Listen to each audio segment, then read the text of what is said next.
All right, everyone, it's time for a little public service announcement from your friendly neighborhood truth teller, me. See, I thought naively, apparently, that some things in life were just understood. You know, them unspoken agreements among civilized human beings, but clearly, based on what I've been witnessing out in the world, society needs a refresher course on basic, unwritten life rules. So here we are, we're gonna get into it. Walk like you got somewhere to be. I mean, listen, sidewalks, hallways, grocery store aisles, they are not your personal runway for a slow motion introspection session of life. I mean, move with a purpose. I mean, if you're out here walking like you just emerged from a coma, I mean, expect to get passed aggressively. And for the love of all that is good, if you must stop, move over out of the way. Don't just freeze in the middle of the flow like a deer in the headlights. Basic traffic laws apply to human bodies too. Don't even get me started on them group walkers who take up these entire sidewalk like they're a parade float. I mean, if you and your squad are walking shoulder to shoulder and people just can't pass, congratulations, you're the problem. Make some room, single file if necessary, and let the rest of us through. Rule number 2, put that damn shopping cart back. I mean, oh, you think you're too busy to return your cart? Too important? And guess what? You're not. I mean, we live in a society, people. If you have the physical ability to push a cart full of groceries to your car, you sure as hell have the ability to walk 10 feet to the cart return. Nothing screams, I have no regard for fellow human beings, like leaving a rogue cart to play bumper cars with parked vehicles. I mean, come on, be better. And don't act like that cart return is miles away. It's never far. They design parking lots with cart returns every few rows for this exact reason. I mean, the worst offenders are the ones who roll their cart onto the nearest curb like they just finished a NASCAR pit stop. I mean, it's not a solution. It's just damn lazy. Rule number 3, read the room. I mean, seriously, you ever been trapped in a conversation with someone who has zero awareness of how much they're oversharing? You're standing there nodding politely, while they explain their entire medical history like you're prepping them for surgery. I mean, folks, not every thought needs to be verbalized. Social awareness is free. Please, for all our sakes, use it. And we have to talk about work meetings. I mean, if nobody else is laughing at your joke, take the hint. I mean, if someone just answered a question and you repeat the same point but louder, you're not contributing. You're just wasting our oxygen. So pay attention to social cues, people. And rule number 4, a personal pet peeve of mine. Your phone speaker is not your new boombox. This one's for the let me share my terrible music taste with the entire coffee shop crowd. I mean, buddy, nobody wants to hear your tiny blown out rap playlist while you're just trying to order a damn espresso. I mean, invest in headphones or embrace the radical concept of silence.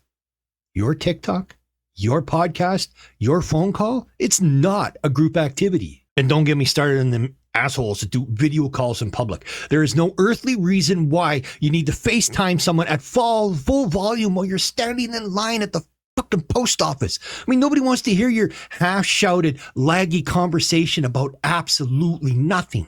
Now that takes us to number 5. Don't be a doorway lingerer. You know what I mean?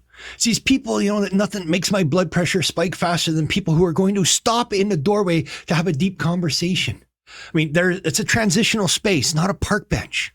Doorways exist so people can enter and exit, not for you to stand there blocking the entire operation like a toll booth attendant who refuses to let the traffic through. I mean, keep it moving. Always. Steady flow. Oh, and same goes for escalators. If you step off and then just stand there and look around like you've never seen them all before, expect to get bumped. You're in the way. Plan your next move before you step off. Rule 6. And this one is for people don't even realize they do this, I don't think. But nobody likes an overly loud talker. Look, we get it. You're an important person with things to say. I mean, but why does your voice need to be 3 decibels above anyone else's at all times? I mean, nobody needs to hear your business meeting from across the restaurant. Keep your volume at a level where dogs aren't perking up 3 counties over. And this rule applies if you're on speakerphone in public. If you must take the call, use your inside voice. And if you're shouting at your Bluetooth headset like you're leading troops into battle, it's definitely got to be some time to start evaluating your life choices. Where are we now? We're what? 7. Rule number 7. Turn signals. Use them. It's very simple, man. If you're driving and plan on turning, let the rest of us in on your little secret.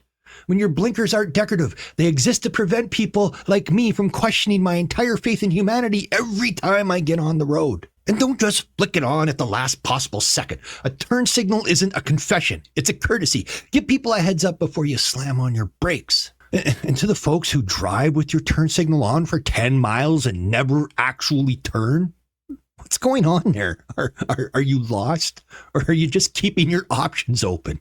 Make a fucking decision already. 8. Number 8. We're up to rule 8. Okay, we got it. We're getting through these, and I am not going to have an aneurysm.